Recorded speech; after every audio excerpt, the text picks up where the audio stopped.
Nyesel cerai dari Aldila Jelita, Indra Bekti ungkap hal yang diperbaiki demi rumah tangga utuh lagi.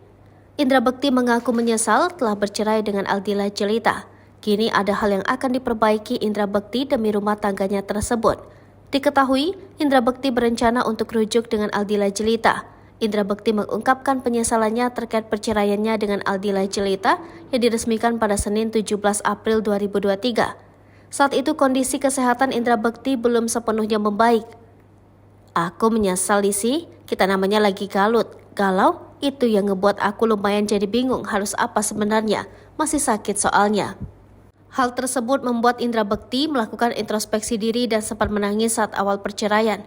Bahkan Indra Bekti seolah tak percaya nasibnya harus berpisah dengan Aldila Jelita. Tak dipungkiri, Indra Bekti masih sayang dengan Aldila Jelita dan anak-anak mereka pun setuju mereka rujuk. Dalam kesempatan tersebut, Indra Bekti juga mengungkapkan hal yang akan diperbaiki demi rumah tangganya utuh lagi. Meski telah bercerai, hubungan Indra Bekti dengan Aldila Jelita tetap berjalan dengan baik.